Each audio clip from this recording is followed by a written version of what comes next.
Welcome, honeys in training, and all of those who love us. I'm Felicia Pride, writer, filmmaker, founder of media and production company Honey Child, where we tell stories that speak to Black women of a certain age. And you are tuning in to our new thing, It's Good Over Here. It's Good Over Here is your ticket to the delicious adventures in Honeyland. It's a celebration of how good it can get on the other side of 40 across career, life, and love. In each episode, we offer inspiration and insight on aging boldly because, honey, it is good over here. So buckle up. Let's dig in. And when I say today's guest needs no introduction, I really mean it. Danyel Smith is a storyteller with a capital S, honey. She's an award-winning journalist, podcast creator, and host, documentarian, commentator, and historian who has been chronicling and advocating for the culture for 3 decades now. I'm going to say that again, 3 decades now. When she was named editor-in-chief of Vibe magazine in 1997, she became the first woman and the first Black person to have that job, as well as the first woman to run a national music magazine. She's the author of 2 novels and the memoir Shine Bright, a very personal history of Black women in pop. Danyel has had a fascinating journey and has always done things in her own time and on her own terms. And today, we're going to dive into her adventures in life, love, and career as a honey. Welcome, Danyel. Hey, Felicia. I'm super excited. I'm so glad that you're coming to bless us with all of your experiences and wisdom and insight. Oh, I hope I have all that now. You do. I'm trying to remember when we first met. I do remember way back in the day going to a reading of more like wrestling. And I want to say it was at McNally Jackson in Brooklyn.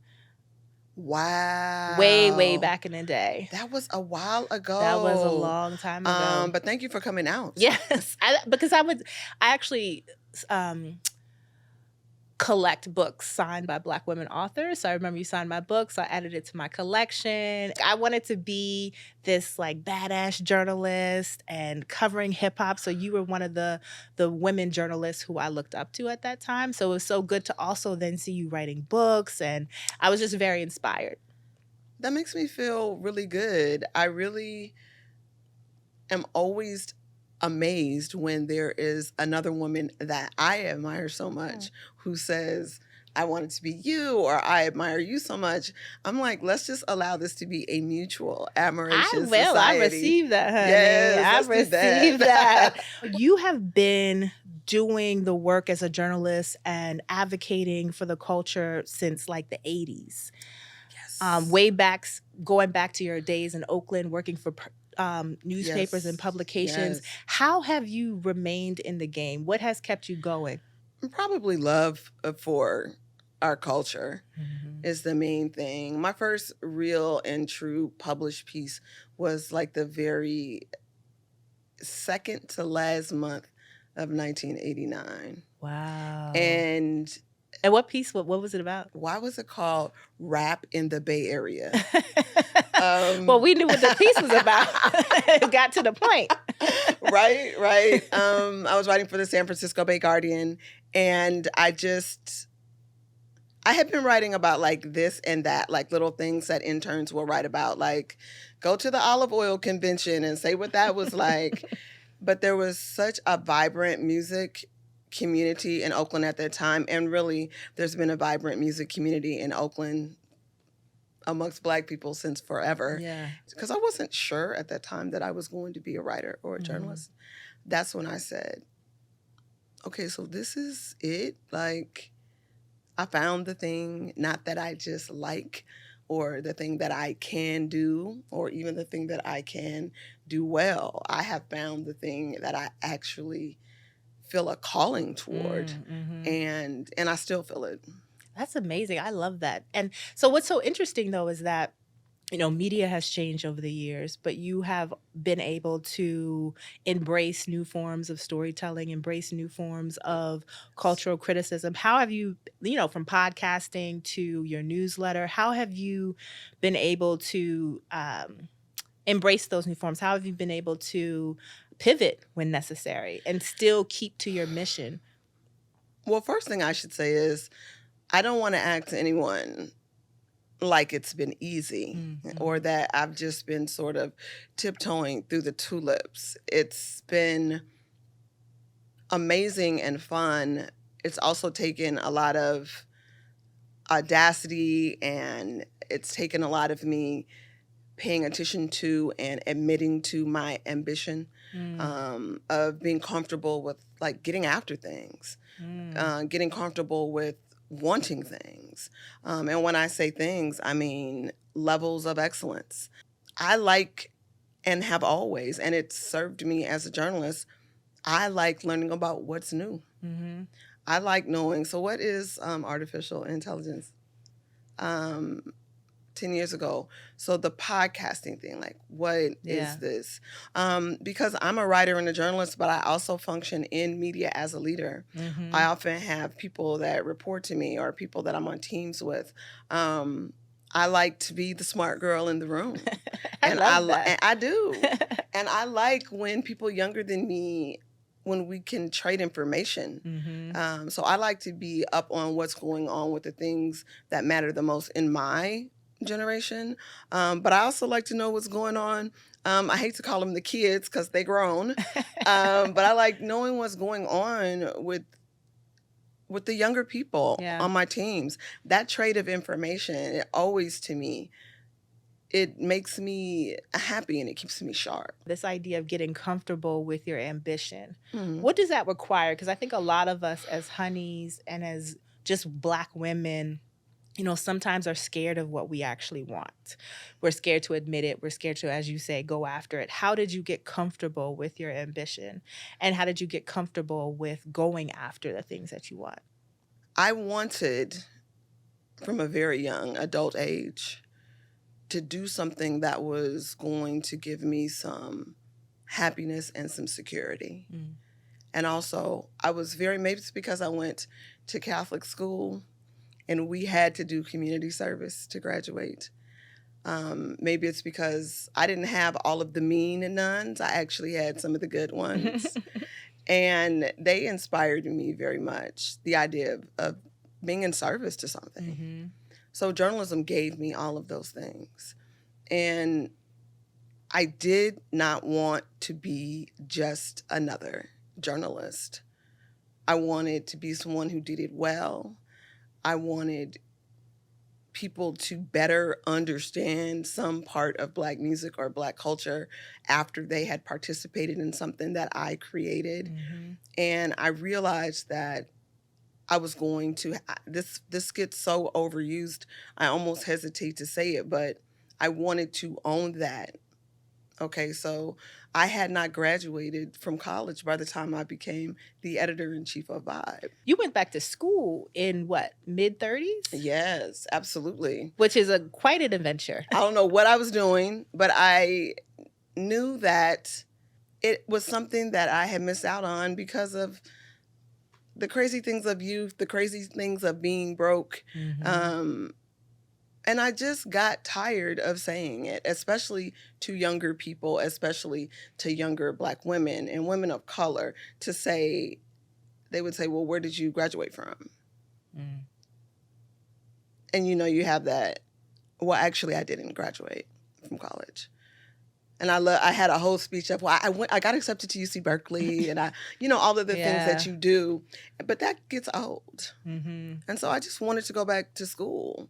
And that required ambition on my part. It required commitment. Sounds like maybe some humbling as well. It was embarrassing. It was embarrassing. But I was at a point in my life where I said, listen, I need to take some time off anyway. Oh, because I was not going to night school. I was going back to school. Oh, you was school. I was at school. On campus. I was on campus. In the lunch at the cafeteria. Eating at the diner on the corner from the school. Like, I was doing those things because I wanted to be able to say that I had graduated. I wanted to know the things that people would assume I knew from that. I wanted to read the books that when other people mentioned them, I would say I could know what they were talking about. And I was missing some of those beats in a like a classical kind of education. I had the education of the streets, honey. Like, there was no problem with that. And it served you well. You rose the ranks at Vibe. Yes, it served you very well. Absolutely. I don't want to play myself down, but there were still things that I wanted to know. There were books that I hadn't read. Had I read as much Shakespeare as I wanted to, had I read as much Toni Morrison as I wanted to, I was a very self-educated girl. That's probably why, I was in bookstores all the time, reading things and talking to people, and always, girl, if there was a fellowship to get, I would get it because I wanted to be back in school. Yeah. But at a certain point, I just said, let me take responsibility for this. Yeah. And I want more. I don't want to be just the person that's pitching ideas and stories. I want to be the person to whom those ideas and stories are being pitched. That was a big moment where I had to claim my ambition and say, if that's what I want, what are the things that I have to do to be that person, and do those things? I've come to a point where I've had to accept, there are certain things that I actually want, and it's scary. Like I want to be a showrunner. Like that's a scary thing. So I just love that you talk about even when you felt some inadequacy, you still were like, I'm claiming this ambition for myself. Yes. And you continue to claim this ambition for yourself. Yes. So we talked a little bit about this, but you mentioned, young people. Because they talk about the aunties and the honeys and all of that. How do you mentioned this sort of exchange of information, but how do you stay relevant, particularly covering current culture, covering pop culture? How do you keep your finger on the pulse of things? And how do you still sort of maintain your own interests at this age while covering the culture? Well, one, I'm keeping a promise to myself. When I was young and coming into writing about music, one thing that I literally could not stand was when the older generation really tried to act like what I was doing or what I was interested in was whack. I was told 4,000 million trillion times that the Black music of the 1990s, if you can imagine, our golden era. Right. Yes, it's problematic, but it's the golden era of hip hop and rhythm and blues. I was being told that it just really wasn't that good and it wasn't that important, and that the reason it was selling was for, whack reasons, and hip hop was going to die and it wasn't smart. I was constantly being told this. That's so wild when you think about it now. That's what was being said. I was not. I made in my mind back then that should I be so lucky to grow old in this business, to get old in this business, to become a mature person in this business? I don't want to say that to the younger people, whatever they're listening to. And Lord knows, I always bring up my nephew in these conversations because I'm listening to my nephew sometimes and I'm like, what is he listening to? And why is he playing it this loudly in my home in the day? Right. When the sun is out? Why? So I did what I wish people had asked me to do. I said, what is that? Who is that? Auntie. I don't even think he listens to this person anymore. He said, it's Young Blue. I said, who is Young Blue? Auntie wants to know. He just got back. He was playing. Have you been to Dubai, Auntie? I said, I have not, but I want to. I want to go to Dubai. And he started telling me about Young Blue, and I started listening to Young Blue. And from Young Blue, I started listening to NBA Youngboy, who I have no non-business to be listening to NBA Youngboy. But it's that curiosity, it sounds like us remaining curious and... Yes. But what it does is that then when I get a call from the place I write the most for now for the New York Times Magazine, and they say, well, as these meetings will go, I'm blessed to have these meetings. Well, what are you thinking about these days, Danyel? And I could say, well, what's interesting is my nephew got me interested in listening to NBA Youngboy, and I did some research, and I realized just like the relationship that he has with his family and with his mother and with his kids and with the mothers of his children. I think there's something to talk about within that, just about like modern day motherhood, especially coming from someone who is not a mother. He's someone I would like to think about, listen to, and learn about, and maybe include him in a piece about what it's like to be a mother or not to be a mother in this era. And I can see people on the call saying, so this WITCH knows anything about And yes, she does. Yeah. Because I'm curious. I like to know. I've always liked the interns the best on any staff that I've ever been on. They know the business, they know the beats, they know who's about to get hired, fired, who wears the best clothes, the best sneakers. They know all of it. And these are the kind of things that I have always found wildly interesting. Culture is not superficial to me. Mm-hmm. What are the cool sneakers right now is not a superficial thing to know about. One, it's still a billion dollar business. It's where Black people lead. Mm-hmm. Okay. And I've been told this so often, again, in the before times, that these kind of things weren't important. What kind of drum machine somebody's using is not important. Like, all these things are wildly important and wildly interesting. So it's not even hard for me, frankly, to pivot or to remain interested in things. I do it because it's fun to me. Yeah. It sparks me. It makes me happy to know. I love that. I love the idea too that you're still having fun. Like, Oh. I think the fun piece is what we kind of forget about in the work and forget about in our careers. But the fact that you're still having fun is a big deal. Yes. I mean, why not? Like, there's been so much tragedy in Black music forever.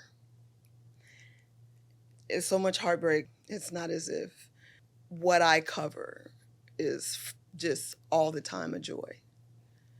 But you know what? A lot of the time it is. And it's like, I chose that. Mm.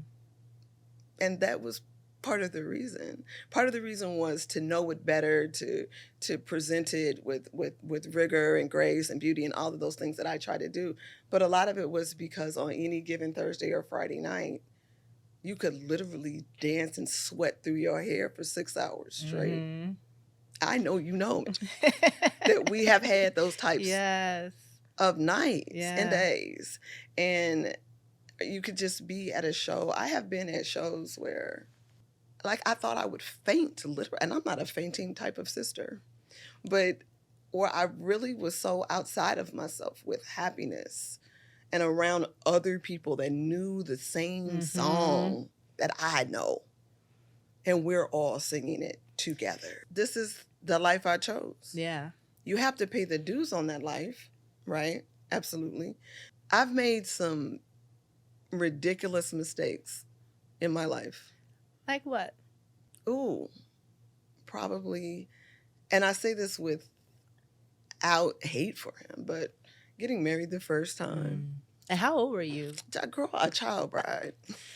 I think about that now. I mean, you know, there are definitely successful relationships, marriages where people got married at 21 and 22. But I'm like, I didn't know nothing about myself at 21 and 22. I knew nothing. Like, I can't imagine the responsibility and the care that's required to get married at that age and it work out. I must have stayed married for 8 or 9 years. I always tell people, I was going to say I made a lot of mistakes in my life, but a mistake that I didn't make was my chosen profession. But like marriage at a young age, at least for me, I was running away from something. And the older women at that time in my life tried to tell me. Oh. They tried to tell me, and I knew everything. They're like, that poor baby. We told her. Like, we told her. And that's why it was so hard to leave, though. Because I have that thing in my personality, and please don't have this, whoever's listening to this, please let this go if you can. This thing of wanting so hard to have made the right decision that you stay in something longer. It could be a partner or a job.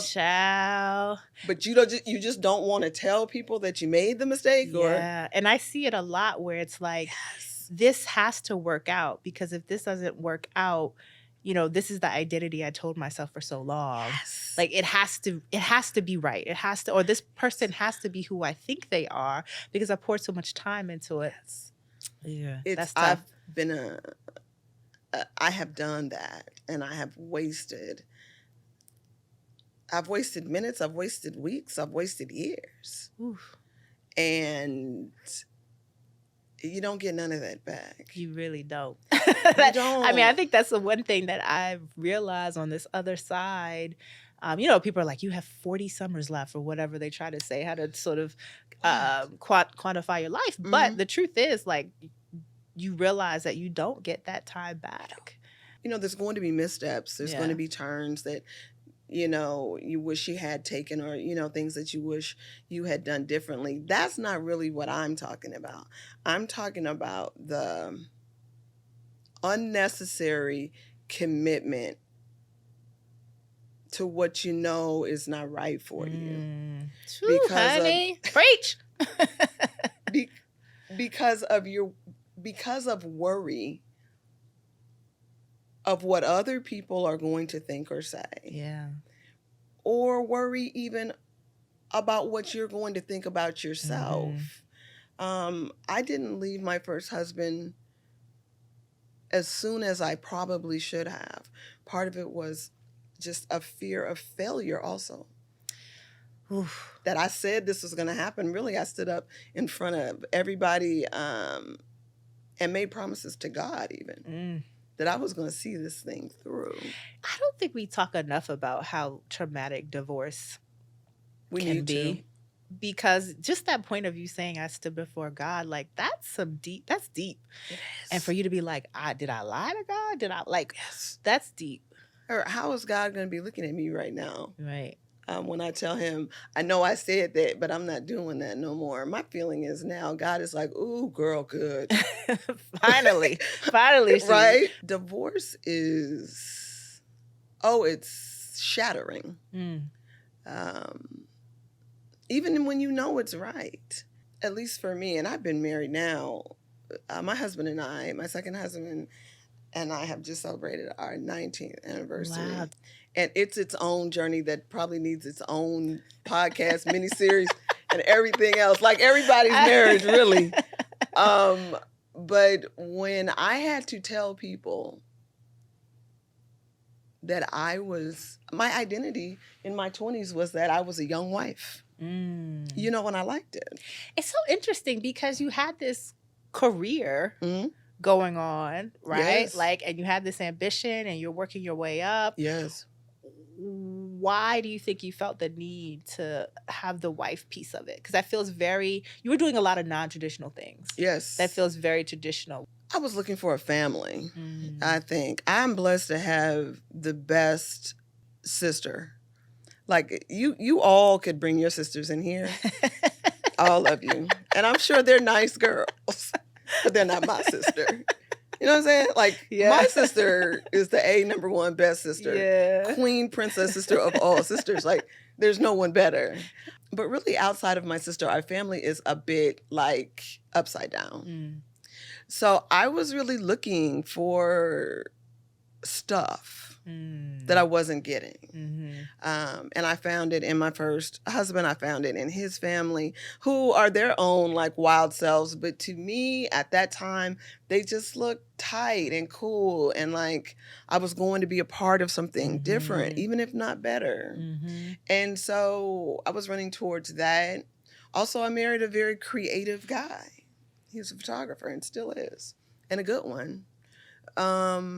And I was very much in love with the idea of these two creative people getting together as much as I was in love with him.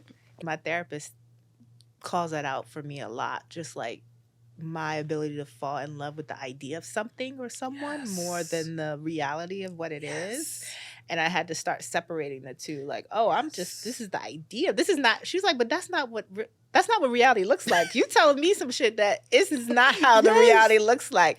And I was like, but you know what I think? I mean, we have in common, you and I, that we're both storytellers. Yeah.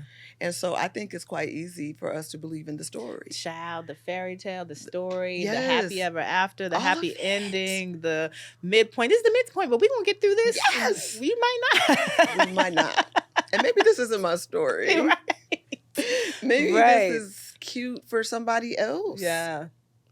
I always say about my first, he's a great guy, just not my guy. Yeah. When I think about the devastation, Mm. first of all, I think that there's something to being devastated in your 20s because it's new. Mm-hmm. I literally could cry thinking about that era where you don't really, at least I didn't, my heart had not been broken like that. Mm. Like even like in my 30s, which was my 20s for me, because that's when I did. That's when I was in these streets. Was 30 to 38. Did my heart get broken? Yes. Am I still mooning about it right now? Absolutely not. Mm-hmm. What would Danyel now tell Danyel in her 20s? Well, one, I would say not to get married. Mm. To not even think about it Mm-hmm. until I was 28. Mm-hmm. That would be the first thing. If we're talking about relationships, that is what I would say. I would also say, stop thinking so much about relationships with men. As you mentioned, I was doing things that required so many arguments with so many men to get them done. Mm. Just going out by myself was I so often was in explanation about that. Mm-hmm. I'm going. Well, where are you going? Well, I'm going to see Run DMC. Where's Run DMC playing? At the Coliseum. Well, how are you getting there? Why are you in my business about what I'm doing and I'm growing and paying my own way through life? Yeah. But even to go out alone or to just, I remember when I first moved to New York, I was covering shows. So I would literally have to be at a show by, say, if the show starts at 8, I got to be there by like 7:30 because that's how I was. And then I'm taking notes, and then I would have to come home, write the review, because I was writing for a daily at that time, write the review, be up, at dawn for a copy edit, and then do the same thing the next night. It was the best training of my life. Mm-hmm. And I was going to all different types of shows, from Neil Diamond to Johnny Mathis to Naughty by Nature. Wow. It was so fantastic. It was disliked by anybody that I was married to or dating. I just feel like, it's one thing to be an ambitious woman. It's also another thing to be an ambitious woman in a shiny career. Okay, first of all, I'm still in shiny career from you. Because I'm literally, it's in my purse and I'm leaving with it. Now, do you think that that's why it makes, like, you and Elliot make sense, because he gets it? He gets it on most days. Being in the same industry, and it was one of the things I found most attractive about him. Yeah. I knew Elliot for years before we ever dated. And people often say, well, did you guys have that secret, like, energy between you? And the answer is absolutely not. It's just no. Honesty. Yeah. It's just like you never thought you would see him around, but you would never thought like, oh, that's gonna be my husband. Girl, the thought, girl, I could like, girl, give me some water. Like, no, it wasn't. It was no. But then it hit me with a ton of bricks. Yeah. I had assigned him a personality. Just by like seeing him around and knowing of him, and I had assigned him a personality that bears some resemblance to his actual personality, but not that much. So there was that fascination that provided a lot of the romance of just feeling like I'd gone into my dating with Elliot feeling like I knew him, and I would just be sitting across the table from him going, okay, wait, so you have brothers? Wait, you really just was like, I just made up him because he acts like an only child. and I see, I'm like, so you have whole big brothers that are grown as you. And so, but the thing that I think has helped our relationship over the years and provided a lot of its most like intensity and arguments is the fact that we have essentially held the same jobs in the same industry, both love to write. Elliot doesn't write as much as he used to, but he still does it and still takes a great deal of pride in it. And he's still excellent at it. But it's never been easy to be a Black woman in this industry. I actually have something coming out that I'm more vulnerable in than I have been, which is a benefit of getting older. I think writing Shine Bright put me in that place where I had to be told that my story is as valuable and as important and as meaningful as the stories that I write about other people, which is what I've spent so much of my career doing and loving to do and still do. But sometimes I have to claim my space in the culture. But one of the things that I wrote was there is no safe place for an ambitious Black woman. Woo, child. There isn't. That hit my heart. It's so wrong. It's so awful. There's no safe space for really any ambitious woman. But there's really no safe space for an ambitious Black woman. It's just like, it's not allowed. It's so disliked. Especially when you keep up that ambition and that ambition continues to grow even as you get older. Like the dreams continue and you keep going after them. There's a resentment. I have found that there's a resentment from folks that like, damn, you still dreaming and damn, you still going after your dreams. And it's exhausting because folks are mad about it.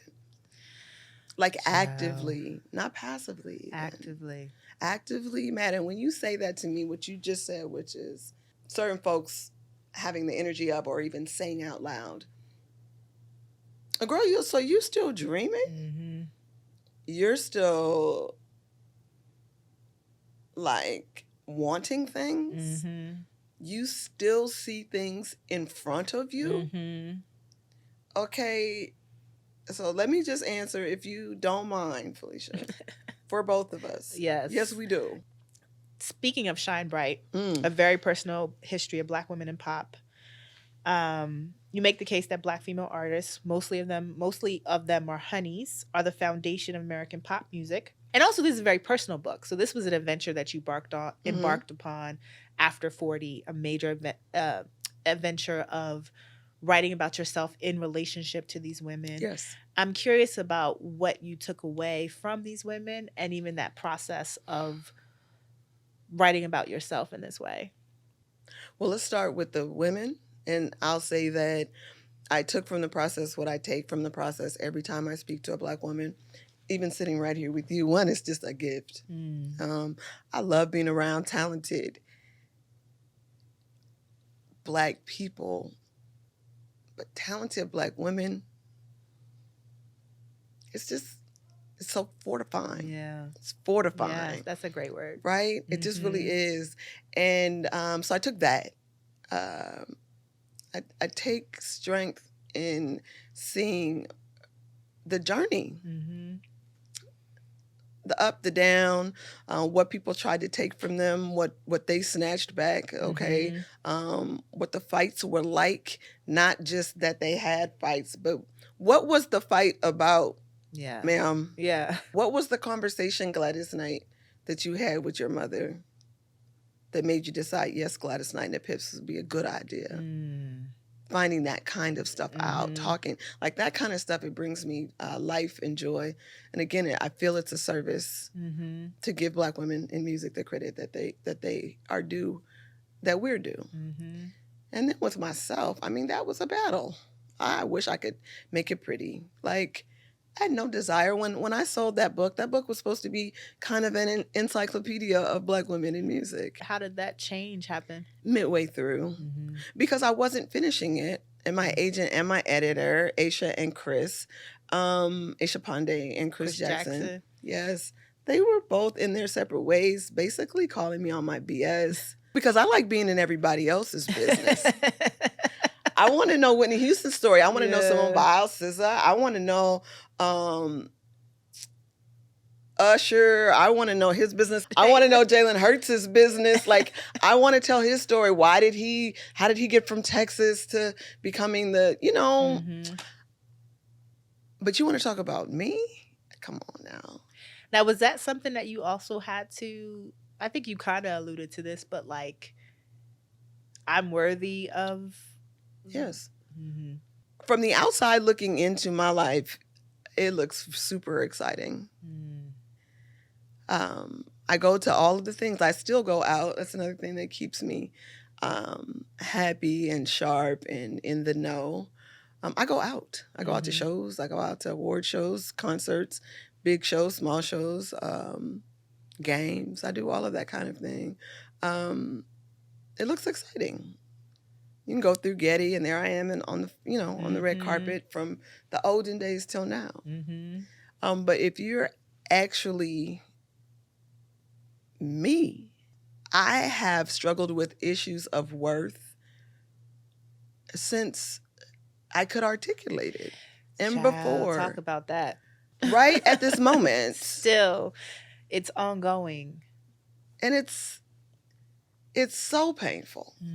It's so like self-stifling, right?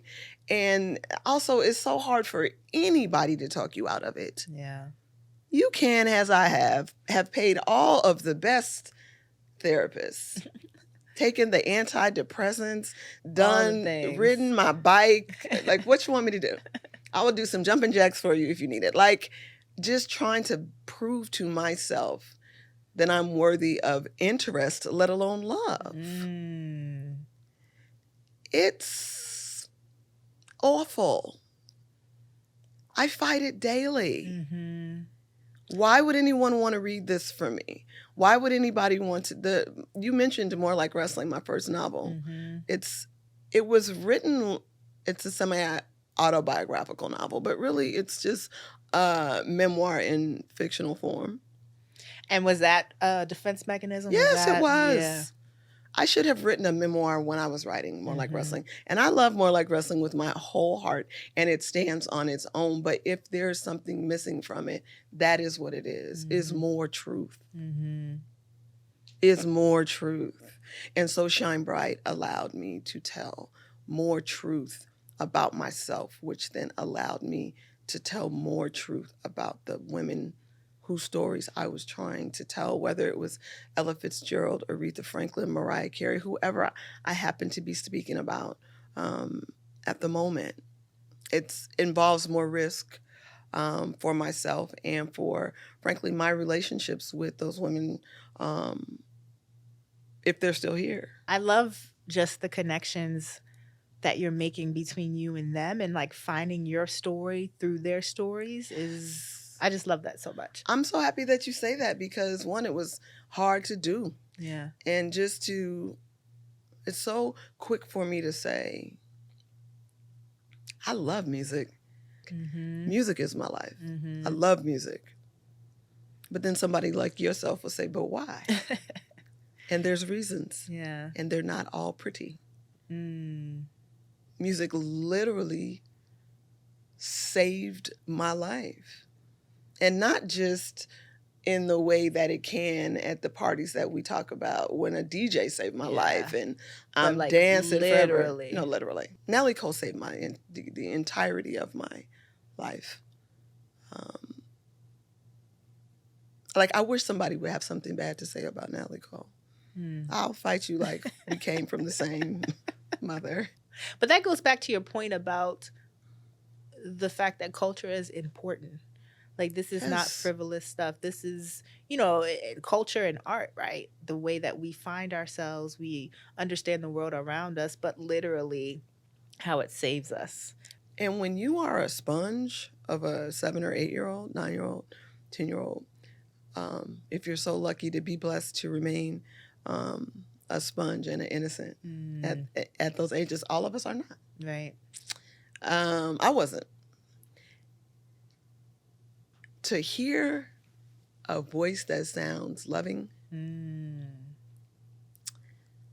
that is set to a sound that makes it very easy to remember, You know, that's called a song. Mm-hmm. And some people really do have the gift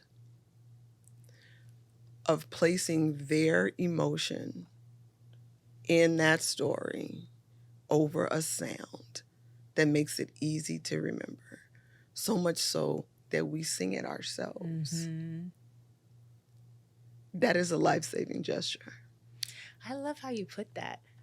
I love how you put that. Put it over a sound that we can Yes. remember. Yes. But the idea of voice and soothing, and depending on where you are in life, Yes. how that just that Yes. comfort. It's comfort. It's all those words. It's inspiration. It starts conversations. I remember Natalie Cole had a song that was like, I have no plans for the future because he's not here at all. Mm. I used to sing that song like I was grown.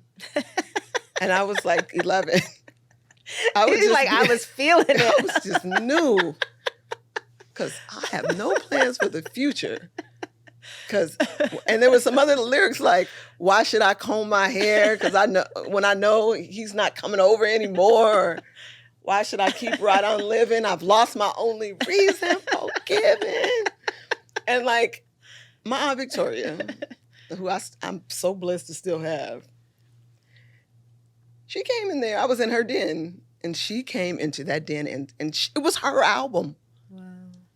She said, I never want to hear you sing that song again. That's my song, though. That's my song. And she said, I don't like the way you're singing that. And there's never going to be any reason for you to talk about you have no plans for the future over somebody that you're supposed to be dating or is your boyfriend or something like that. I don't want to hear you singing that song like that anymore. And let me tell you how that has stayed with me. That's deep on both sides. I'm It is. No, but yes, but But it opened the conversation. Yeah. And I'm not saying I listened to that song forever after from that day. Wasn't nobody listening to my Auntie Vicky like that. Yeah. Of course, I'm going to listen to the song. That's a part of being a youngster with music. That's why it's so dangerous to the perceived like mainstream or older people, is because it does get in your heart. I still listen to it, but I heard what my aunt said, and it is true. Natalie was going through something. Natalie was struggling with drugs. She was struggling with how to live in the shadow of her father. Natalie was going through it. She put all that into that song. I responded to it. My aunt heard it, and it made her say something to me that matters, which is, you are always going to have plans for the future, man. Little girl. Right. You're always going to, and you're not going to let what somebody else does or doesn't do to you or for you change the fact that you have something in front of you always. And that has stayed with me always. And I don't mean to make a hard turn, but the reason that I'm about to get my driver's license is because of my Aunt Victoria now. I want to talk about that. But first of all, I just have to say, I just love these connections between the women artists you love and the women in your life and in your own life. I just love those connections that you have and the role that music has played in your life. It's very much, that's my jam, and it's very much not just that's my jam. Yeah. I love, people say, how did you choose the women for Shine Bright, Danyel? And I say it is the music of that I love, that my sister loves, the music that my mother loves and her sister loves, and the music that my grandmother loved and her sisters love. That is it. That's it. Yeah. What else? Where else am I going to be getting it from? Right. I like the rap that I love because it samples the music of my parents. Yeah. And my very young childhood. So it's like, it's not just a song. It's never just a song. So, driver's license. I want to talk about that because this is a big adventure as a honey. Yes. And a few months ago, you added me to a group chat where you made the big announcement that you were going to learn how to drive, which I had no idea that you didn't know how to drive. I'd be hiding it. But what I loved, it was like the support that poured in. Oh, I loved it. From all the people in the group chat were like, we can't wait. We support you, all of that. So I'm curious, like you mentioned your Aunt Victoria, why why now did you decide that it was time to get your driver's license, and what was holding you back? So just to start with, I definitely was going to have you on that chat because just because I don't feel like we speak enough, and I feel like it's a casual way to like have people in your life that you don't always have that time or that, I wanted that. And I'm also not a big group chat starter, but I also wanted, I hate to admit when I need support or help. Ooh. That is, you are not alone. I'm like, I know a lot of people, right? A lot of honeys felt that. Oh, absolutely. I hate it. And when you all would jump in and ask me how the class went or whatever, like it would really get me through it because I would make light of it, but it's very scary for me. I was in a car accident when I was 19. They hit the center divider on the freeway between Oakland and Vallejo. I was at Vallejo General. All the skin came off my forehead. Like, it was just a horror. I broke my hand. Just like not as bad, obviously, as many other people's car accidents are, but it was a horrible car accident. And I was on my way to a wedding. I had on a white dress, so the blood was everywhere. Ooh. Just I shouldn't have had on a white dress because the bride is supposed to be wearing white. There's all kind of things. Like I always am like, if I hadn't worn the white dress, that was bad luck. Like all of this stuff was going through my head for the last 40 some odd years. And, I just woke up and I was tired of it. And also I wanted my freedom. I have made a whole thing in my life about like the quirkiness of me not driving. And it does somewhat run in my family. I was in the car with my mother when she learned to drive. My sister didn't have her driver's license until she was 26 or 27. But that wasn't it. I did not want to drive because I was scared from that accident. I mean, that's very, very understandable. But old and tired. I am a person that has gotten through life making promises to myself and not breaking them. Like I made the promise that I wasn't going to be negative about the music of younger people. I made the promise that when I was divorced from my first husband, that I was not going to allow that to keep me from falling in love again. I kept that. I had never made a promise about driving. And I think that was a mistake. So I decided to correct, not overcorrect, hopefully, but I just decided that it was time. And I knew also that, we get to this big age, and I do not want to be at a bigger one regretting. Like, I just do not. So I was like, let me do what millions of people have done before me and take a driving lesson. I took the test and passed the written. Then I took the actual driving test in the car, and I did not pass.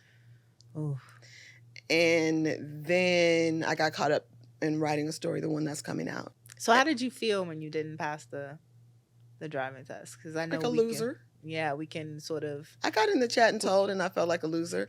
And that's when I was like, why did I start a chat? Now I have to announce to everybody that I'm a loser. And everybody was so sweet and good. But I was so grateful to have travel in front of me. I went to the Philippines. But my Aunt Victoria hit me up because she's in the chat. So she called me and said, how's everything? I said, it's good, Auntie Vicky, it's good. So what's going on with your driver's license? It's the same one that told me about Natalie Cole when I was a child. What's going on with your driver's license? I said, no. I had all the excuses together. She said, I think you should come up to Ventura. I was like, I need to get up there because that's where she is.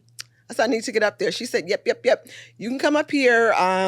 You can bring your husband if you want to. I don't think you should because we're going to be busy with getting you together for this driver's test. You're not going to be driving she did let me practice one time in her Benz.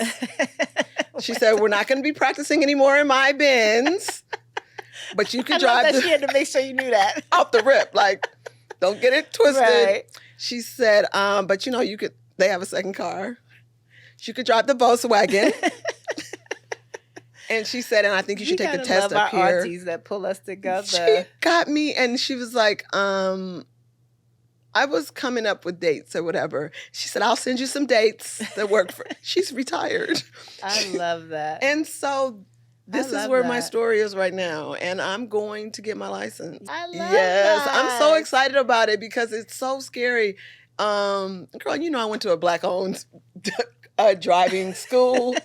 They just had no sympathy, like they don't care. They just were like, I was like, are we going on the freeway? Yes, ma'am. And I'm like, That's how you gonna learn. oh, that is abuse. And I would tell them, and but it's been such an experience. And if I've learned anything from it so far, not even having my true driver's license in my hand yet, but being super close, is that it is awful, but so what? Like, and what? So like, what? It is awful. It's been so awful to do so many things that I've tried to Yeah. do. And then you get there and it's like, and so what? So what?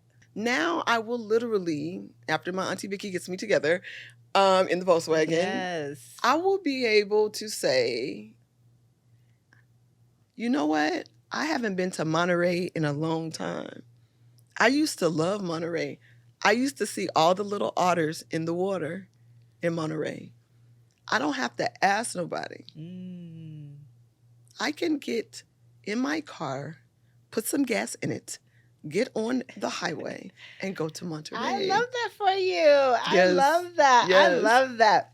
It's such a wonderful adventure, and I love that you are, pushing fear aside and being like, so what? So what are you looking forward to now? You turn 59, you're having this, having some really great adventures. What are you looking forward to in these next years of life? Really going places. I'm looking forward to going places and to doing my best creative work. Those are the two things. I want to be places and I want to do my best creative work. I love that. I'm recently back from the Philippines, from Manila and Bataan, and to say it was a life-changing trip is to minimize it completely. Yeah. I spent 2.5 weeks in New Hampshire. I had the time of my life around some of the most amazing people that I've ever met, creative people. I was at a residency there, and I had put applying to that off for years. Finally decided I'm applying. There's no reason why I shouldn't get it. I got it. Yes. And I want to do my best creative work. I am not going to tolerate, and haven't been for the last year since I moved back to California, really, things that take away from me doing my best creative work.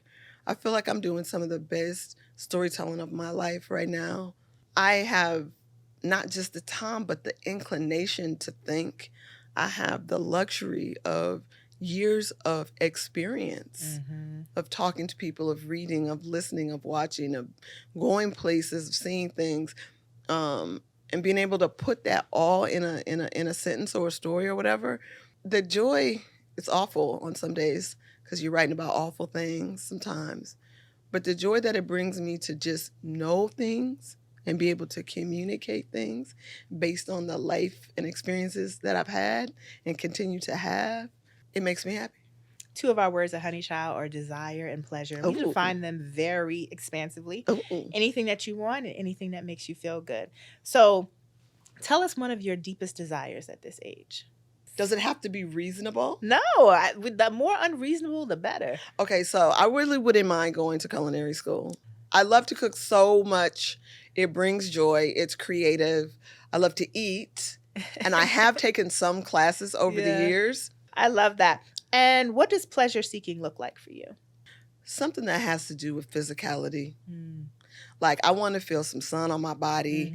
I want to eat some really good food. I want to drink some really good scotch. Yeah, the senses and the very sensual nature of it. That's what I like. I like touching, feeling, like that kind of thing. That's what you want to add some romance to that. That makes it even cuter. But yeah, that's what it is for me. I want to feel things, like actually feel like having your toes in the sand, like sometimes even just like combing my dog's hair, like, because she's so happy. With my husband, just honestly putting some moisturizer on his face, Mm-hmm. because he doesn't do it. Yeah. That's why he's ashy. But but it's like such an act of love in the touch. it and is. yeah. And to see him just saying like, so moisturizer moisturizes. Yes, it does, Mr. Light Skin. It does. You need to invest in it. But do you know what I mean? Like Yeah. just touching, like some of that is just so, we don't live on the beach, but we live maybe not that far from the beach. And, you can smell the ocean, Yeah. especially in the morning before traffic starts and all that. And these are the things that are like, ooh, just the gratitude that I have. Well, the name of our show is It's Good Over Here. So tell us, what's something that is getting better for you now, especially in this 59th year?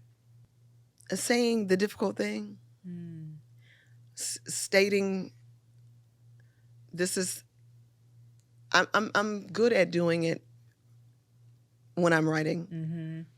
I can literally say, just say the true thing, Danielle. That's what's going to be the good sentence. Mm-hmm. Right? Mm-hmm. But yet applied to my personal life, sometimes I don't say the true thing. Yeah. Well, it's hard. It's getting better for me now. And what do you swear by as a honey? Could be a ritual, a routine, a beauty product, something cultural. What do you swear by? I swear by too much oil in your hair. I do. But your hair always looks good. Girl, it's got too much oil in it. Well, that's the secret. I do. I swear by all hair condiments. That's what I call them.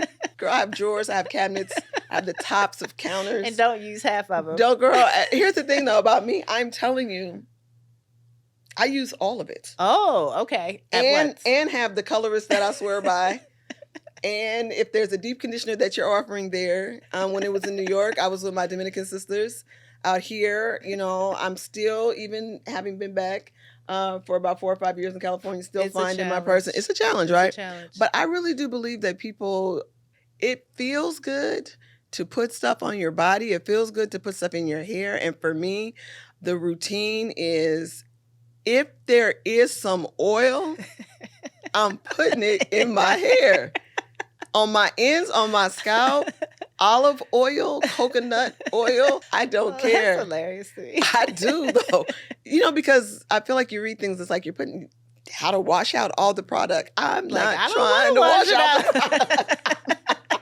And washing out no product. I definitely don't want to wash out this color so y'all can see this gray. So I love it. Well, your hair always looks good. thank you so much. Well, I just want to thank you so much for this amazing interview. I feel like I learned so much about you. Oh, but I also learned more about me in addition in conversation with you. And I'm also just appreciative of always your honesty. You've always been honest. I know you say like, it can be hard to articulate the truth, but I feel like you've always been very upfront. And so I always have appreciated that about you.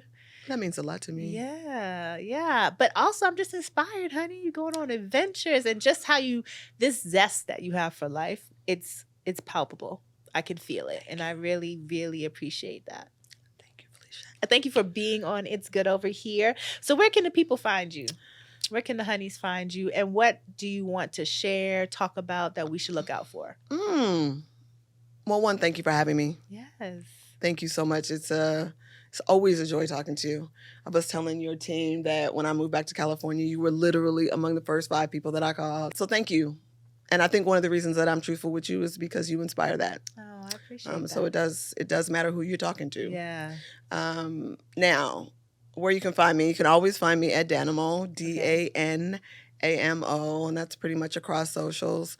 I do have a newsletter called Shine Bright HQ. Yes. You can find that at Substack, but just Google my name and newsletter, and it should come right on up.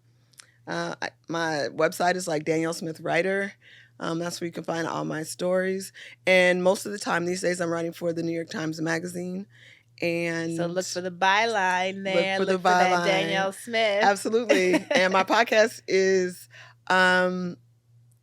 what's the best way to, it's on hiatus. Let's call it that. Yes. It's Black called Girl Black Girl Songbook. Songbook. Yes. And we love your podcast, and Yes. we can't wait for the next iteration to return. Yes. Next season. And so those are all of the, aside from all my other little projects and stuff, those are the main ways to find me and to keep up with what's going on with me. And please do. Thank you so much for joining us for today's episode of It's Good Over Here, a celebration of how good life can get on the other side of 40. This podcast is a Honey Child thing, so don't forget to follow us on Instagram and TikTok at It's Honey Child. Visit our website, honey-child.com, and subscribe to our bi-weekly newsletter, A Taste of Honey. And for bonus podcast content and other exclusive Honey Dip stories, subscribe to our Patreon, which is Pay What You Wish, and join the Honeycomb. See you next time, honeys.